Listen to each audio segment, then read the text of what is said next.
Dinetarya ng driver ni dating DPWH Yusek Cabral ang mga huling sandali bago natagpuan ang bangkay nito sa baba ng isang bangin sa Benguet.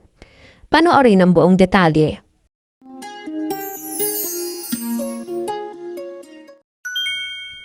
Natagpuan ang bangkay ng dating Department of Public Works and Highways Undersecretary na si Maria Catalina Cabral sa ilalim ng isang bangin sa Kenan Road, Tuba, Benguet na tinatayang 30 meters ang lalim.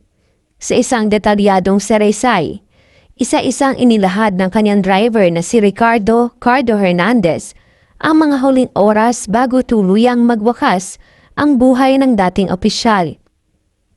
Ayon kay Cardo, binabaybay nila ang Kenan Road patungong La Union nang biglang ipatigil ni Cabral ang sasakyan sa bandang Maramal area pagitan ng Camp 4 at Camp 5. Wika umano ng dating Yusek, nais lamang niyang magpahinga at mag-relax sandali. Hindi raw napigilan ng driver na magbabala. Hiniling niya raw kay Cabral na huwag masyadong lalapit sa bangin dahil delikado at maaaring mawala ng balanse. Ngunit ayon sa kanya hindi raw ito nakinig. Ilang sandali pa, may pulis na sumita at pinakiusapang umalis sila sa lugar. Kaya't nagpatuloy sila sa biyahe. Kwento pa ni Cardo, kumain muna sila ng tanghalian malapit sa hotel na kanilang tutuluyan. At kalaunan ay nag-check-in na rin. Akala niya ay tapos na ang maikling pahinga ngunit bandang 2:30 ng hapon, muling nag-aya si Cabral na bumalik sa Maramal area. Pagsapit ng 3:00 ng hapon, naroon na naman sila. Sa pagkakataong ito ay nagpaiwan raw si Cabral. Nais daw mapag-isa upang mag-relax. Si Cardo naman ay nagtungo muna malapit sa isang gasolinahan. Ngunit nang siya'y bumalik bandang 5:00 ng hapon, wala na si Cabral sa lugar kung saan niya ito iniwan. Agad daw niyang sinilip ang ilalim ng bangin ngunit wala siyang nakita. Nagtanong-tanong siya sa mga taong malapit sa area kung may nakitang dumaan na babae. Subalit wala ring makapagbigay ng impormasyon. Sa pag-aakalang baka nauna nang bumalik sa hotel, dali-dali siyang nagtungo roon. Ngunit kinumpirma ng front desk na hindi pa raw bumabalik si Cabral.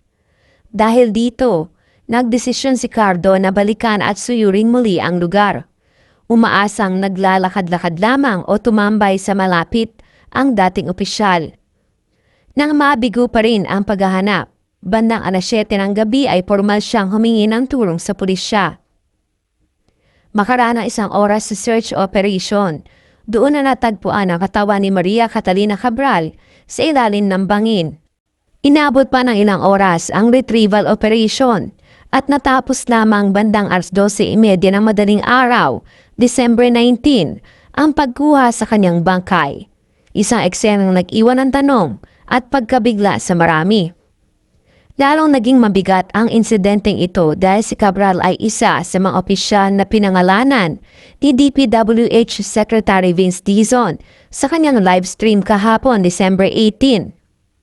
Mga umano'y mananagot sa plunder, malversation of funds at iba pang kasong kaugnay ng flood control projects. Bagamat mariin ay tinanggi noon ni Cabral ang anumang pagkakasangkot sa korupsyon, hindi may kakaila na malaki ang kanyang papel sa pag-aaproba ng mga budget bilang undersecretary ng DPWH. Sa ngayon ay dinala na ang bangkay ni Cabral sa isang local funeral parlor sa Benguet at patuloy ang investigasyon ng mga otoridad upang dinawin ang lahat ng pangyayari. Mula sa huling sandaling nakita siyang buhay hanggang sa tunay na dahilan ng kanyang pagkakahulog sa bangin. Ikaw, ano opinion mo sa isyong ito? Aksidente nga ba ito? May naging kapabayaan ba o may mas malalim pang istorya sa likod ng trahedyang yumanik sa mundo ng politika at gobyerno? Leave your comment below. Para sa iba pang mainit na balita, manatiling nakatutok dito sa SGG News Edition. Thank you for watching! Don't forget to subscribe and click the notification bell for more updates.